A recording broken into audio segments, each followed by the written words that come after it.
This is Muhammad Mudassir Alam, and you are watching me on youtube.com/md Mudassir Alam channel.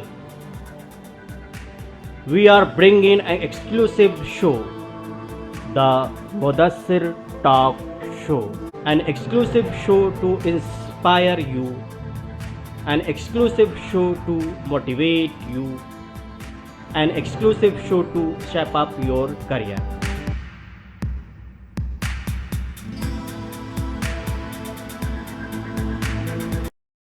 Welcome to the Mudassir talk show. मैं मोहम्मद मुदस्सिर आलम आप सबका इस show में स्वागत करता हूं, खैर मकदम करता हूं, इस्तकबाल करता हूं।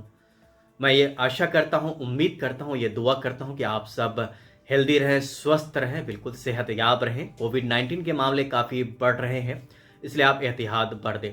कोविड-19 को ध्यान में रखकर जो अभी सिचुएशन है, चाहे वो इंडिया हो या बाहर हो, मैंने एक ख़ास इंटरव्यू किया है। एक सीनियर डॉक्टर हैं, डॉक्टर शाहनवाज मौज़म, जो फ़िलहाल सऊदी अरबिया रियाद में वर्किंग है, वहाँ वो काम कर रहे हैं। उनसे हमने बातचीत की है, ये जाना है कि कोविड-19 से कैसे बचा जाए और क्या क्या एहतियात हमें बरतनी चाहिए। साथ ही साथ क्योंकि वो डॉक्टर हैं, उनकी जर्नी काफ़ी रोलर कोस्टर राइड की तरह रही है, काफ़ी जद्दोजहद उनको करना पड़ा है अपने करियर में आगे बढ़ने के लिए। क्या अप्स एंड डाउन्स रहे हैं, कैसे वो वहाँ सीनियर डॉक्टर की पोजीशन तक पहुँचे हैं, ये बातें हमने इस एक्सक्लूसिव इंटरव्यू में किया है। आगे मैं आपके साथ ये बातें भी शेयर करूंगा। साथ ही साथ वो यूथ्स जो मेडिकल फील्ड में अपना करियर बनाना चाहते हैं, कैसे वो आगे बढ़ें, कैसे प्रोसीड करें, ये बातें भी हमने इंटरव्यू में की है। तो चलिए आगे देखते हैं डॉक्टर शाहनवाज मौज़म से हुई खास बातचीत। मैं आपसे रिक्वेस्ट कर रहा हूं कि आप अपना ब्रीफ इंट्रोडक्शन दें। इसके बाद अपने आप जो एकेडमिक जर्नी रही है उसको भी आप मेंशन करें कि आप कैसे कैसे आप डॉक्टर बने और यहाँ तक पहुँचे। मेरा नाम मोहम्मद शाहनवाज मौज़म हुआ और मेरे आबाई वतन एक गांव बूढ़ी मारी से ताल्लुकात है।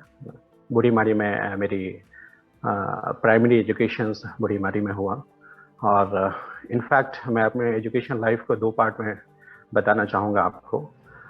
एक तो स्कूलिंग, दूसरा मेडिकल कॉलेज की लाइफ। सो स्कूलिंग मेरी स्टार्ट हुई मदरसा इत्तेहादिया बूढ़ी मारी से। इत्तेहादिया बूढ़ी मारी जो एक मदरसा है, वहाँ से मैंने अप टू वस्तानिया दोम तक मैंने वहाँ की तालीम लिया। उसके बाद फिर मैं इंसान स्कूल मूव किया, 2 साल वहाँ एजुकेशन लिया, क्लास 4 और क्लास 5 में। देन कहते हैं ना कि लोग जो है गांव से शहर, डिस्ट्रिक्ट से ऊपर पटना या फिर और दिल्ली लोग मूव करते हैं जो ही जो क्लास अप होती है। मेरे साथ थोड़ा सा उल्टा हुआ है। मदरसा के बाद जो ही मैंने किशनगंज इंसान स्कूल में एडमिशन लिया अराउंड 87-84 में, क्लास 4 में एडमिशन लिया और क्लास 5 तक जाते जाते मेरी कुछ आदतें ऐसी हो गई जो मेरे गार्जियन को पसंद नहीं आया। तो उन आदतों को छुटाने के लिए मुझे अब्बा ने बैक टू विलेज लेके आया। तो फिर मैंने अल्ता मिडिल स्कूल में एडमिशन लिया क्लास 6 में और फिर क्लास 7 कारकुन लाला हाई स्कूल अल्ताहाद, वहाँ से मैंने एजुकेशन ली, जो कि वही मेरे अबू साइंस सब्जेक्ट के टीचर रहे हैं। तो अपने गाइडेंस ही में मुझे हाई स्कूल करने का मौका मिला वहाँ से। उसके बाद फिर मैं अलीगढ़ आ गया। वहाँ से 10th के बाद बिहार बोर्ड पास करने के बाद मैंने +2 अलीगढ़ से किया है। फिर तब मुझे मेडिकल का चांसेस मिला। मैंने मेडिकल क्वालिफाई किया और फिर मैंने मेडिकल कॉलेज में आया। इसमें 98 में मेरा MBBS में सिलेक्शन हुआ, अल्दो कि मैं 97 में +2 पास आउट था। फर्स्ट एपियर में मेरा सिलेक्शन नहीं हो पाया। इनफैक्ट 1 साल की स्ट्रगल रही, जो कि मैं पटना बैक आया था कोचिंग के लिए। और फिर 98 में मैंने ऑल इंडिया और AMU और भी कई एग्ज़ाम मैंने निकाला। तो अल्लाह का करम रहा कि मैं फिर सारी चीज़ काउंसलिंग के बाद मैंने अलीगढ़ से अपनी MBBS को परसू किया। उसके बाद फिर मैंने MD भी वहीं से परसू किया। MD मेरी 2008 में कंप्लीट हुई। 10 साल की ज़िंदगी में 10 साल के वक्फे में मैंने क्लास मतलब फर्स्ट ईयर से लेकर के मतलब graduation in medical college as well as post graduation मैंने मुकम्मल किया। उसके बाद 2 साल की वहीं एज ए सीनियर रेसिडेंसी मैंने जॉब करी। लेकिन उसके बाद फिर एक मुझे फेलोशिप PhD लेवल पे करने का मौका मिला through the all India level. तो मैंने उसमें क्वालिफाई करके मैंने चेन्नई में जा करके एडमिशन लिया और वहाँ एक कार्डियक साइंस में मैंने एंट्री ली और 2 साल की फेलोशिप मैंने वहाँ से किया। फिर उसके बाद यहाँ तक मेरी पढ़ाई है, 3 लेवल की पढ़ाई है, graduation, post graduation and PhD की। देन उसके बाद फिर मैं जॉब में एंट्री मारी मैंने, तो 1 साल उसी टीम के साथ मैंने वहाँ चेन्नई एज वेल केरला में मैंने जॉब किया। फिर 1 साल की जॉब मैं नॉर्थ इंडिया में आके किया, इनफैक्ट पंचकुला, चंडीगढ़ में मैंने 1 साल की जॉब की। फिर मुझे चांसेस मिला रियाद आने का, तो फिर मैंने रियाद को ऑप्ट किया और 2014 में मैं यहाँ रियाद आया। किंग सऊद मेडिकल कॉलेज से मैं अपना काम करने का मौका मिला। अगला सवाल, क्योंकि जो अभी क्राइसिस जो वर्ल्ड वाइड है कोविड-19, जिसका नया वेरिएंट भी आ चुका है, और क्योंकि आप मेडिकल फील्ड से है, तो थोड़ा सा अगर आप कोविड-19 के प्रिकॉशन और उसको कितना इसमें हैवॉक जो क्रिएट हो जाता है उससे कैसे बचा जा सकता है और कैसे हम घर में रह के हेल्दी रह सकते हैं, अपने को स्वस्थ रख सकते हैं, इसके बारे में आप अगर कुछ एक्सपर्ट ओपिनियन देते तो हमारे दर्शक उससे फायदा उठा पाते। Yeah, this is what we call the time bonded questions कि सही टाइम सही प्लेटफॉर्म से अगर सही मैसेज को अगर कन्वे किया जाए तो आई थिंक कि ये इसका इफेक्ट अच्छा होता है। वैसे कोई भी पैंडेमिक, इनफैक्ट ये कोविड-19 भी है ना, 2 से 3 साल इनका ड्यूरेशन रहता है। तो सबसे पहला वर्ड सेंटेंस तो मेरे लिए ये होगा आपके दर्शक को कि घबराने की जरूरत नहीं है। This are towards the ending of this pandemic. एक तो ये मैसेज रहे, इसको चीजें ले, क्योंकि ये अब हम 2 साल पार कर गए, 3 साल में आ रहे हैं, तो ये वाइंड अप होने जा रहा है, ठीक है। और जो आपने वेरिएंट की बात कही, जो एक तीसरा या चौथी variant, even the 5th variant came on the news actually, तो ये एक्चुअली ना वायरस अब टैड हो गया एक्चुअली। अगर आप लोकल और सोशल लैंग्वेज में अगर बात करें इस चीज को, तो ये समझिए टैड हो गया है, जिसको हम लोग साइंटिफिक टर्म में म्यूटेंट कहते हैं। तो ये म्यूटेंट पावरफुल म्यूटेंट नहीं होकर के इसको हम वीक म्यूटेंट कहते हैं। जो ये म्यूटेशन होती हैं उसके नाम बदले जाते हैं। इनफैक्ट ये तीसरा वेव है, ये तीसरा वेव को हम सिर्फ, अगर इसका दूसरा नाम भी आ गया है, वो मेरे ख्याल से सोशल में अच्छा उसका इम्पैक्ट रहेगा, जिसको हम लोग कहते हैं सीजनल फ्लू। तो इस just like as a similar as a seasonal flu, कल के पेपर में आया, यूके के पेपर में है कि we treat as a seasonal flu. इसकी रीजंस ये है, अगर पहला वेव को आप देखें तो उस वक्त जो है सिर्फ और सिर्फ जो है जो ओल्ड एज के लोग हैं वो ज्यादा उसमें क्या कहते हैं मुसविल हो रहे थे उस चीज में, उनको ज्यादा इफेक्ट हो रहा था। फिर सेकेंड वेव में यंग जनरेशन से इन्वॉल्व होने लगे। फिर उसी वक्त बात आई कि एक वेव ऐसा आएगा जो बच्चों को इन्वॉल्व करेगा, तो India was going to prepare for that. Allah का शुक्र है कि वो चीज वो फेज नहीं आया। लेकिन ये हम दिसंबर में आते आते, या फिर अब जनवरी आ गया है, 3rd फेज ने एंट्री किया है, तो इसमें ऑलमोस्ट कोई एज का मामला नहीं है। ये जो फ्लू है आप देख सकते होंगे कि हर घर में अभी चल रही है, कोई पॉजिटिव है कोई नेगेटिव है, तो just like as a seasonal flu है, हर घर में है, हो रही है। और उम्मीद यही है कि इस फ्लू, ये वाली जो वेव है, इसके बाद इंशाल्लाह कोई वेव, 4th वेव नाम से कोई चीज नहीं होगी। पब्लिक के लिए एक मैसेज यही है कि एट प्रेजेंटली हमें क्या, एक तो सबसे पहली बात घबराना नहीं है, इसमें मोर्टिलिटी बहुत ही मिनिमम है। फर्स्ट वेव और सेकेंड वेव में जितनी मोर्टिलिटी हुई उसके रिलेटिवली ये 5% भी नहीं मोर्टिलिटी देती है, एक चीज। दूसरी चीज, जो एक हॉस्पिटल एडमिशन इंक्रीज हो रही थी जिसके वजह से वाहवाही मची हुई थी, या फिर ऑक्सीजन की नीड हो रही थी, लोग परेशान हो रहे थे, उस फेज में भी इंक्रीजिंग ऑर्डर नहीं है, जस्ट विथ सम एक्सेप्शन, है ना। तो उसकी 2 वजह है। एक वजह ये है कि ये वायरस खुद वीक हो रही है, और दूसरी वजह ये है कि हम कुछ प्रिकॉशन सीख लिए हैं और साथ साथ हम इम्यूनाइज भी हो रहे हैं। तो ये दोनों चीज मिल करके हमें स्ट्रांग बनाती है उस वायरस से लड़ने के लिए। तो मैसेज हमारे साथ, हमारे दर्शकों को आपके थ्रू ये है कि आप जो सोशल प्रिकॉशंस है, 2-3 चीजें मैंने लिखी हैं। एक तो है कि जब भी आप एक तो घर से कम बाहर निकले, जरूरत के तहत बाहर निकले, क्योंकि एब्सोल्युटली मना भी नहीं हो भी नहीं सकता। जब भी आपको जरूरत हो तो मास्क पहन के निकलें, फिजिकल डिस्टेंस का ख्याल रखें, और तीसरी चीज, फ्रीक्वेंटली अपने हैंड्स को अल्कोहल बेस्ड सैनिटाइजर से फ्रीक्वेंटली उसको जो है हैंड वॉश करते रहना, नहीं मिले तो एटलीस्ट साबुन से ही, क्योंकि हाथ है वो तो कहीं ना कहीं जाकर के टच होते ही है, कभी वॉलंटरीली कभी इनवॉलंटरी। तो जब भी आपको मौका मिले हैंड वॉश में आप ध्यान रखें, फिजिकल डिस्टेंस को मानते। ये 3 है सोसाइटी के लिए। और एक आगे चल के एक बात मैं ये कहूँगा, जो लोग अब तक इम्यूनाइजेशन नहीं लिए हैं हैव टू टेक इट। बहुत सारे प्रोज एंड कॉन्स ये हैं, लेकिन ये फायदा देगा। इनफैक्ट बीइंग डॉक्टर आपको ये बताता हूं मैं, और एक एग्जांपल भी इसमें आपके थ्रू में देना चाह रहा हूं कि पब्लिक ये सोचती है कि जब हमने वैक्सीन ले लिया तो फिर दोबारा क्यों हो रही है। एक वर्ड मैं इस्तेमाल करना चाह रहा हूं जो कि फेसबुक या फिर और सोशल मीडिया की, जब हमें वैक्सीन लग चुकी है तो क्या ये फिर से दोबारा हो रही है, तो क्या खुजली मिटाने के लिए चीजें हो रही थी। तो ये एक्चुअली वर्ड सोसाइटी के लिए बहुत अजीब सी लग रही है, यार ये क्या हो रहा है। फिर इस बीच में नेगेटिव थॉट्स भी बहुत आते हैं, लोग उधर जाने की कोशिश करते हैं। तो मैं ये बता दूं कि इन्फेक्शन अलग चीज है, जस्ट लाइक एज ए तलवार है कि एक इनेमाई तलवार लेके तैयार है वो आपको मारने के लिए, और वैक्सीन आपका कवच है उसको रोकने के लिए। तलवार अपनी जगह है, आपकी सेफ्टी अपनी जगह है। आप अगर इम्यूनाइज अगर आप होगे तो आपके अंदर की इम्यूनिटी डेवलप होगी to fight against the virus. अब डिपेंड करता है आप कब, आपकी इनेमाई कितना कमजोर है या कितना मजबूत है, या आप कितना मजबूत हो, उसमें फाइटिंग होती है, उसी वजह से साइन एंड सिम्टम डेवलप होती है।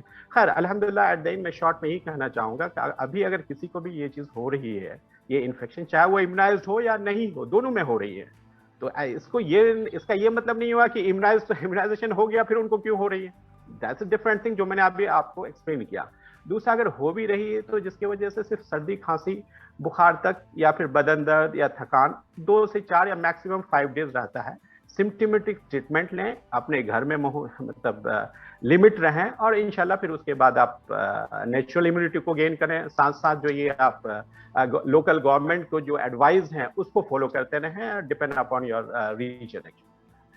क्योंकि आप ऐसे प्रोफेशन से हैं जो कि खास करके इंडिया में कहा जाए तो one of the most preferred profession है। लोग बचपन से ही बोलते हैं, कोई बच्चे कोई पूछता है तो क्या बनना है, तो पहली बात अगर शायद निकलती है तो बोलता है कि डॉक्टर बनना है। बहुत इजी लगता है, और आपने अपने इंट्रोडक्शन में भी इतना इजी वे में बता दिया तो ऐसा लगा कि कोई भी डॉक्टर बन सकता है और यहाँ तक पहुँच सकता है। लेकिन मुझे पता है कि ये कितनी टफ जर्नी है और काफ़ी एक तरह से रोलर कोस्टर राइड है। एमबीबीएस के बाद अगर आप पीजी किसी वजह से चूक जाते हैं तो एक अलग अपने में चैलेंज है, फिर आपने उससे आगे भी पढ़ाई की। तो मैं चाहूँगा कि इस जो ये सेगमेंट में इसमें आप बताएं कि आपकी जर्नी में क्या दुश्वारियाँ रही थी और किन बातों का ध्यान यूथ को रखना चाहिए अगर आपको कोई अगर इस प्रोफेशन में जाना चाहते हैं और एस्पायर कर रहे हैं डॉक्टर बनने के लिए। आप जहां भी हैं, जैसे भी हैं, आपके साथ जिंदगी गुजारने के लिए एक प्लानिंग होनी चाहिए, जो आज हमारे यूथ में हम बहुत कम पाते हैं। आपको जिंदगी के प्लानिंग बहुत जरूरी है। फॉर एग्जाम्पल, कल हम क्या करेंगे, अगर आपके पास आज प्लानिंग नहीं है तो कल आप सीधे उठेंगे और सिर्फ खाली बैठे रहेंगे और जो अपॉर्चुनिटी आपके सामने आएगी वो करने लगेंगे। लेकिन आपके पास अगर प्लानिंग हो तो आप उस प्लानिंग के तहत ऑब्जेक्टिव डिफाइन करेंगे और उस पर मगन होंगे आप। तो first of all, your dream should be high. Okay, कोई भी आदमी अगर उसके पास ड्रीम हो और उस लाइन पे लग जाए ना, वो अचीव कर सकता है। हमारे सामने एग्जाम्पल है आज हमारे प्राइम मिनिस्टर। मैं ज्यादा, मेरे ख्याल से इशारा आप समझ सकते हो कि वो कहां से उठ के कहां गए, क्यों ऐसा हुआ। क्योंकि एक लगन, मगन और ध्यान, सारी चीज उन्होंने उस पर डिवोट किया और ही अचीव इट। और यही एक दुनिया का राज है एक्चुअली। तो एक तो ये मैसेज हुआ कि आपको कोई क्या करना है आगे चल करके, उसकी प्लानिंग आपके दिमाग में होनी चाहिए। पहले तो आप ये डिफाइन कर लो कि आपको क्या होना है। उससे पहले ये मैं बताऊंगी क्योंकि बीइंग डॉक्टर आपकी, कि डॉक्टर कैसे बनना है, तो मैं ये कहूंगा कि हर आदमी को डॉक्टर बनने की जरूरत भी नहीं है और हर आदमी को बनना भी नहीं चाहिए। ठीक है, अगर आपके दिल में ये ख्याल है कि एक डॉक्टर बन के बहुत ही अच्छी अर्निंग करेंगे, तो मैं समझता हूं कि ये सबसे बड़ा किलिंग थॉट्स होगा कि एक सेफ चीज में रह करके हम बहुत बड़े आदमी बनेंगे डॉक्टर बन करके। तो समझिए कि आप अपना डायरेक्शन आज से बदल लीजिए। अगर अर्निंग का, अगर आपको वो है कि हमको अर्न करना है, तो इस प्रोफेशन में नहीं आइए। इसके अलावा 1000 प्रोफेशन है जो आप उससे 1000 गुना ज्यादा कमा सकते हैं। ठीक है, तो मैं आपको नेगेटिव वो नहीं कह रहा हूं कि आप डॉक्टर ना बने, लेकिन जिसके इसमें ये ख्याल है कि इस वजह से हम आ रहे हैं, तो वो इसमें ना आए। जिसके अंदर में खिदमत खल्क का एक जज्बा है ना, पैसे जरूर हैं इसमें, लेकिन पैसे की प्रायोरिटी नहीं होनी चाहिए। अगर पैसे की प्रायोरिटी है तो ये प्रोफेशन बदनाम है इसी वजह से, क्योंकि ऐसे लोग इसमें आ जाएंगे। तो जो इंस्पायर्ड है इस चीज से, मेडिकल साइंस से इंस्पायर्ड है, उनको डॉक्टर बनना है, तो पहले आपने आप से पूछ लें कि why I want to become a doctor. वो खुद उसका इनर खुद जो है उसको आंसर दे देगा कि I want to become a big man. तो फिर आप अपने जो है डायरेक्शन को चेंज कर लें। लेकिन आपको ये करना है कि नहीं, हमें अपने सोसाइटी की खिदमत इस प्रोफेशन को लेके करना है, तो most welcome. This is a very noble job कहें या नोबल प्रोफेशन कहें, वेरी मोस्ट। आप अगर साइंस मेरा सब्जेक्ट जाने तो it is anaesthesia. I think 50% of aspirations को ये नहीं मालूम होता, इवन एमबीबीएस करने के दौरान भी ये भी नहीं मालूम होता व्हाट इज दिस ब्रांच। ठीक है ना, जो ही आप ऊपर आते जाओगे then you have to take the importance of this branch. तो that is doesn't matter actually होता क्या है, हम क्या करना चाहते हैं जिंदगी में, उसको आप उस हिसाब से उस चीजों को करना चाहेंगे। कहने का मतलब ये है, इन शॉर्ट में फिर ज्यादा टाइम नहीं लूंगा इसमें, मैं ये कहना चाहता हूं कि आप अपने गोल को डिफाइन करें और उस गोल को अचीव करने के लिए चल पड़े।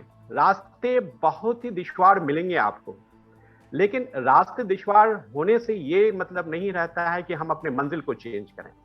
हम अपने मंजिल को नहीं चेंज करें, हमें तो अपनी मंजिल में पहुंच के ही रहना है टिल माई लास्ट ब्रेथ। अगर रास्ते खराब है तो हम रास्ते को चेंज करें, मॉडिफाइड करें, अपने आप को जो है, एक कहते हैं ना, हम बचपन में पढ़े थे कि अपने आप को मोम की तरह बना लो।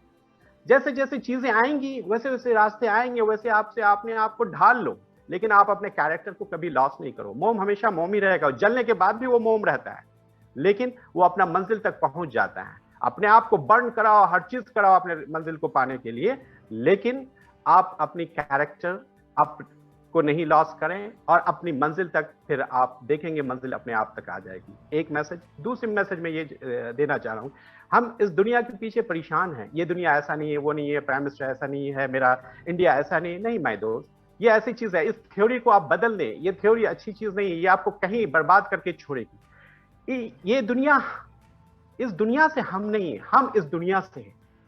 इस प्रिंसिपल को आप लें। आज प्राइम मिनिस्टर कौन है? हम में से ही हैं। आज हमारे लीडर कौन है? हम में से ही है। एमएलए कौन है? एमपी कौन है? हमारे यहाँ के लोग, बच्चे जो है ज्यादा पॉलिटिकल व्यूज रखते हैं, आप उनको देखें ना, कौन है वो? हम में ही से हैं। आज वो है, कल हम होंगे। लेकिन आप अपने आप को डिफाइन तो करो। ठीक है, आपको प्राइम मिनिस्टर बनना है, लग जाओ उसकी तरफ। रास्ते बहुत दुश्वार आएंगे, हो सकता है आपको जेल हो सकता है कहीं बनवास जाना हो, रास्ते आप चेंज करें, लेकिन मंजिल नहीं चेंज करनी आप। इसलिए मैं ये कहता हूं कि आज आप बैठ के ये सोच लें आप कि आपको करना क्या है।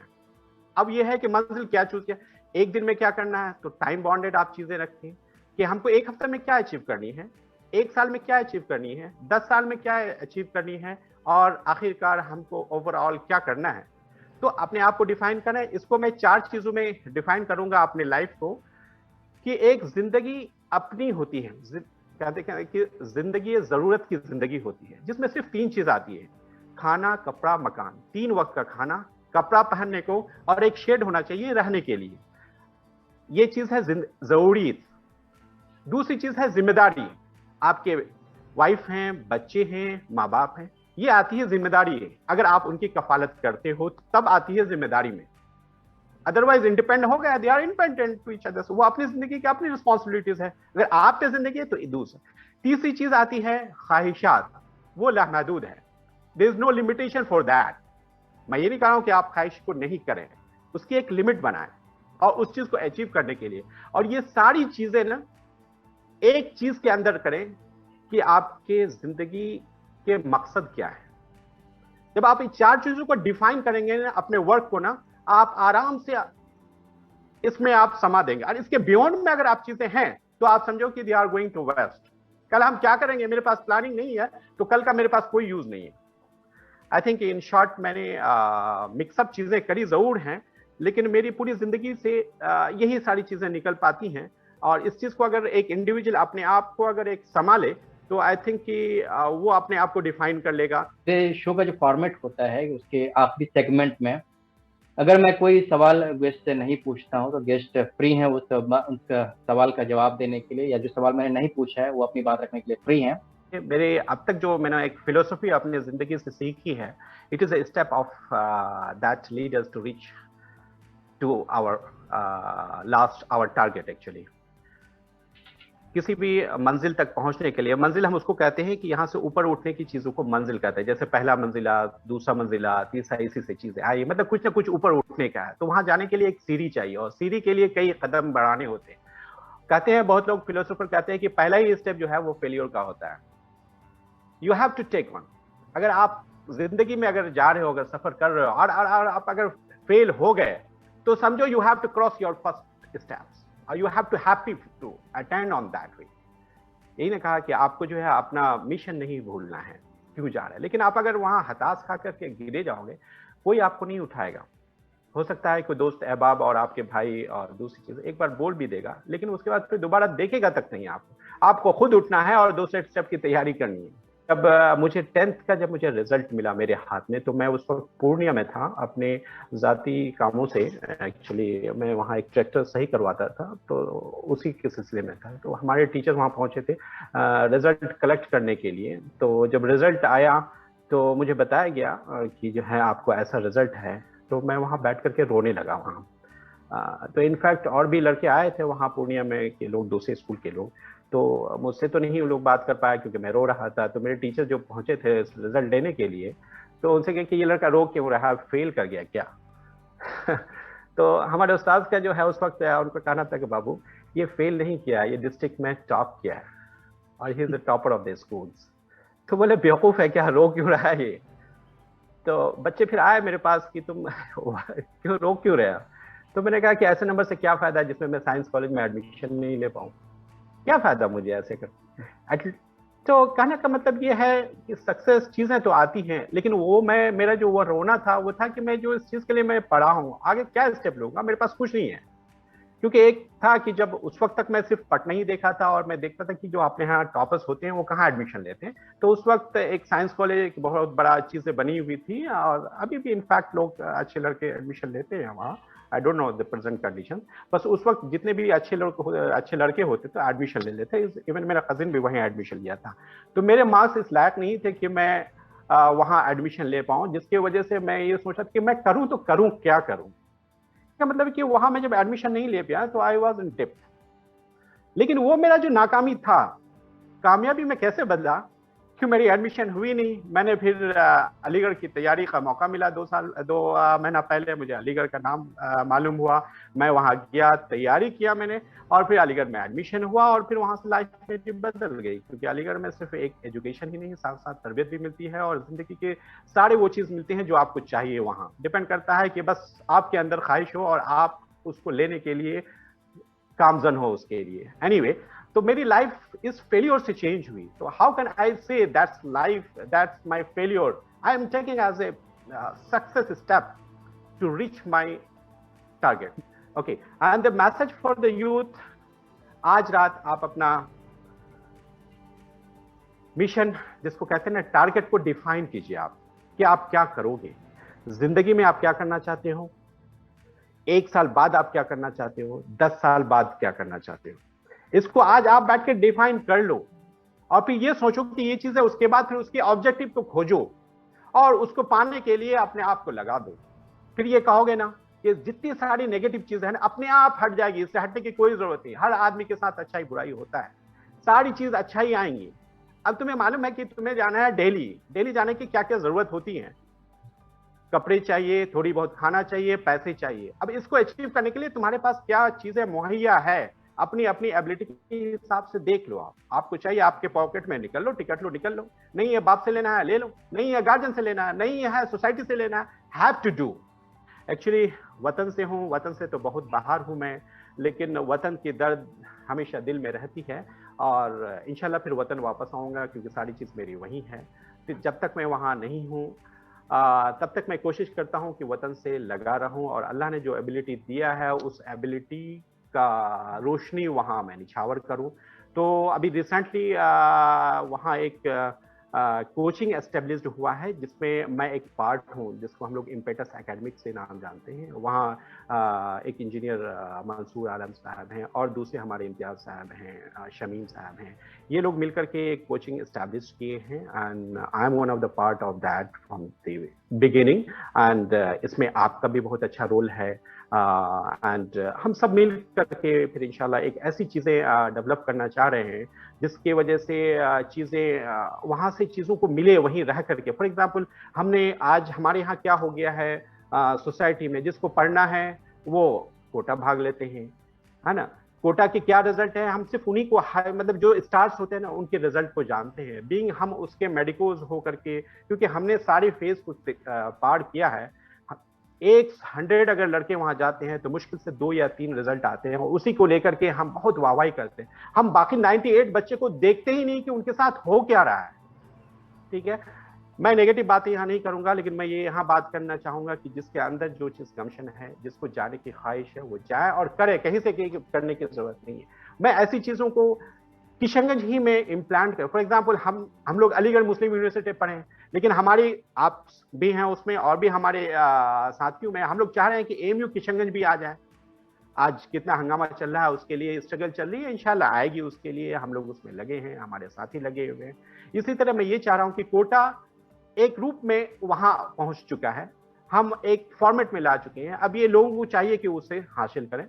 उसमें मुझे जहां तक जो चीज होता है मैं यहीं से चीजें कर पाता हूं, जब भी घर जाता हूं तो उनके साथ लगे रहता हूं। ये सेकंड ईयर है अल्हम्दुलिल्लाह, अभी इम्पेटस में अराउंड मोर देन 75% स्टूडेंट्स उससे चीजें हासिल करते हैं। कुछ रिजल्ट भी इनिशियली आए हैं, मुझे उम्मीद है कि अगले साल काफी रिजल्ट आएंगे और ये अब अगले साल 200 से ऊपर जाएंगे। इसमें हॉस्टल फैसिलिटीज वगैरह भी हैं, और जिनको ख्वाहिश है उनके बारे में मालूम करें, इंशाल्लाह सारी चीजें मालूम होगी। एक तो ये रहा एजुकेशन के मामले में कि कोचिंग क्यों इस्टेब्लिश किया, एक्चुअली जिसको चाहिए वो कोचिंग ले सकते हैं, और वो सारी तकलीफ से दूर रहें, वो सारी डिफिकल्ट से दूर होकर के वो अपने पास ही चीजें वो हासिल कर सकते हैं। वही सारी टीचर्स जो कोटा में पढ़ाते हैं वही लोग हैं यहाँ। तो मेरे ख्याल से डिफरेंस डिपेंड करता है कि आप उसको कैसे लेते हैं।